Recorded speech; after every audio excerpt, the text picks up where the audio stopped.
शहर में दंगे हो रहे थे। अचानक एक युवक मेरे घर में घुस गया और दरवाज़ा बंद कर दिया। उस युवक का व्यक्तित्व काफ़ी प्रभावशाली था। चौड़ी छाती, भुजाएं कटी हुई, आंखों में गजब का यौन आमंत्रण था। पुरुषोचित सौंदर्य से वह पूरी तरह लदा हुआ था। तभी दरवाजे पर दस्तक हुई। मेरा अंग अंग भय के मारे कांप गया। आप दरवाज़ा खोलने जा रही है, युवक बोला। दरवाज़ा भूल कर भी मत खोलिएगा, पुलिस गश्त लगाकर चली गई है और बाहर दंगे हो रहे हैं। आपस में लोग कट मर रहे हैं। मैं खिड़की से सब देख रहा हूँ। इतने में दरवाजे पर फिर दस्तक हुई। मैं डर के मारे दोहरी हो गई। दरवाजे पर हथेलियों की थपथपाहट बढ़ती जा रही थी। तभी कुछ लोग मेरा दरवाज़ा तोड़ने लगे। युवक सोफे से उठकर दरवाजे के पास आकर खड़ा हो गया और चिंतित होते हुए बोला, ये लोग काफ़ी संख्या में हैं, दरवाज़ा तोड़ सकते हैं, लेकिन डरने की कोई बात नहीं। कोई हथियार है तो ले आइए। इसी बीच पुलिस आ गई तो दंगाइयों की भीड़ वहां से भाग गई। हमारी जान में जान आई। युवक बोला, शायद हम मरते मरते बच गए। आप पलंग दरवाजे से हटाकर लगा लीजिए। मैंने पलंग खींचकर दरवाजे से सटा दिया। फिर युवक से बोली, ये दंगे क्यों हो रहे हैं? लोग आपस में क्यों लड़ रहे हैं? एक दूसरे को जान से मार रहे हैं। क्या यह सही है? समाज को दुश्मन मान बैठे हैं। क्या ये सभी के सभी कट्टर और धर्मांध है? युवक बोला, अब बहस करने से क्या लाभ? किसी भी परिवार, समाज या देश में कुछ ही लोग गलत होते हैं, लेकिन ऐसी परिस्थितियों में उनकी संख्या और ताकत बढ़ जाती है। उनको मानने वाले वे लोग भी हो जाते हैं जो धार्मिक नहीं होते हैं। आप सो जाइए, पुलिस बाहर गली में खड़ी है, वह हमारी हिफाजत कर रही है। युवक ये कहकर सो गया। मैंने नाइट बल्ब बुझा दिया और सोने की कोशिश करने लगी। तभी याद आया, मुझे तो टॉयलेट जाना है। मैं यह सोचते ही पलंग से उठ खड़ी हुई। ऐसी हालतों में दिमाग कहाँ काम करता है। मैं उठते समय बत्ती जलाना भूल गई। अंधेरे में जैसे ही 2-3 कदम बढ़ी, सोफे से पाँव जा टकराया और मैं धड़ाम से युवक के ऊपर जा गिरी। मेरे पाँव में काफ़ी जोर से ठेस लग गई। मैं चाहकर भी उठ न सकी। युवक हड़बड़ाकर उठ बैठा और घबराई हुई आवाज़ में बोला, ये क्या कर रही है? आप बत्ती जला ली होती, शायद आपको चोट लग गई।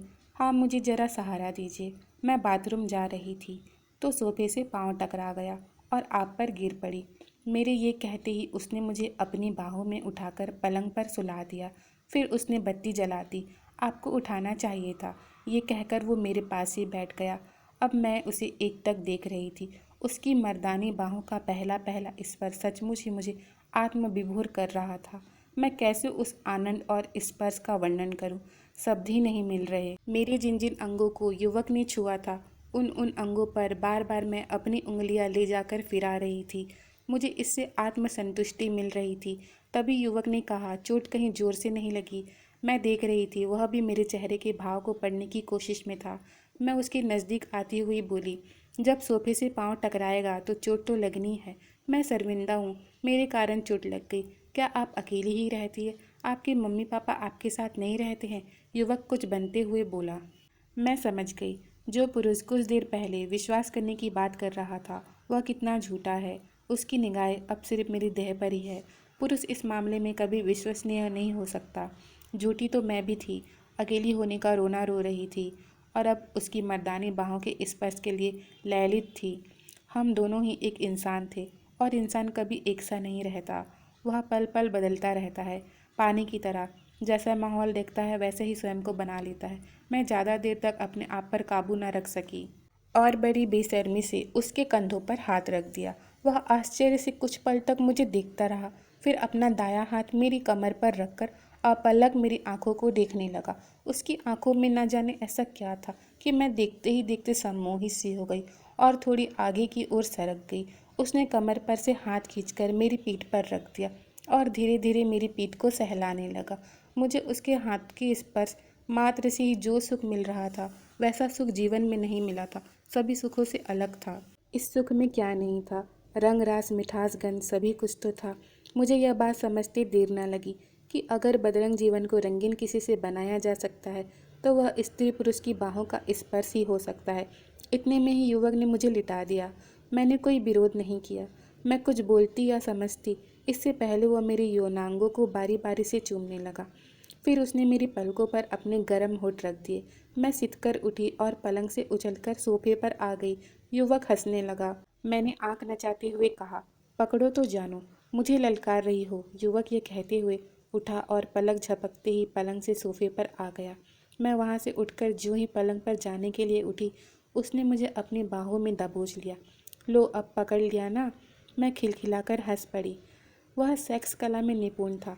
स्त्री को कैसे सेक्स से पहले पिघलाकर मोम बनाया जा सकता है, उसको बताने की जरूरत नहीं थी। उसने एक एक करके मेरे सारे अंगों को चूम लिया था। मैंने पहली बार ही यह जाना था कि कोई पुरुष किसी स्त्री के तलवे को चाटता चूमता है तो वह कितनी उत्तेजित हो उठती है। वह केवल चूमने चाटने में ही निपुण नहीं था, बल्कि सेक्स कला में भी प्रवीण था।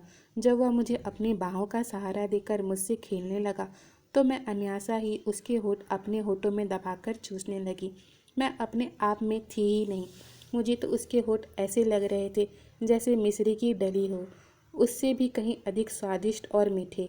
अब तक मैंने जो सहवास देखे थे वे तो कुछ भी नहीं थे, बस आधे अधूरे ही थे। इसी बीच युवक ने एक दबी आवाज़ में सिटकार ली और अपना सिर मेरे सीने पर रखकर दम लेने लगा। मैं पूरी तरह से संतुष्ट हो गई थी। अब रात भी कोई खास नहीं थी। युवक सोफे पर जाकर लेट गया। मैंने सेक्स को जिस रूप रंग और रस में भोगा था वह अब ऐसा था। हरी तीखी मिर्च तो सभी ने देखी होगी। उसको दांत से काटने के बाद आंखों में आंसू आ जाते हैं, जीभ में जलन सी होने लगती है, मुंह में पानी आ जाता है और फिर शुरू होता है सी करने का सिलसिला। मैं मन ही मन आत्मविभोर हो रही थी। सुबह मेरी आंख खुली तो वह जा चुका था। मुझे उस युवक पर बड़ा ही गुस्सा आया। वह कितना स्वार्थी था, बिना मिले ही चला गया। खैर उसे तो जाना ही था। वह एक पुरुष जो था, पुरुष किसी से प्यार थोड़ी ही करते हैं। वैसे भी स्त्रियां भी कहाँ किसी से प्यार करती है। ये स्त्री पुरुष के रिश्ते शरीर से शुरू होकर शरीर पर ही खत्म हो जाते हैं। उस युवक को अपनी रात सुखद गुजारनी थी और मुझे मर्दानी बाहों के स्पर्श का स्वाद चखना था। आनंद लिया, दिया, बात खत्म। मेरा मन चला बिंदास मन इन झमेलों में कहाँ पड़ने वाला था।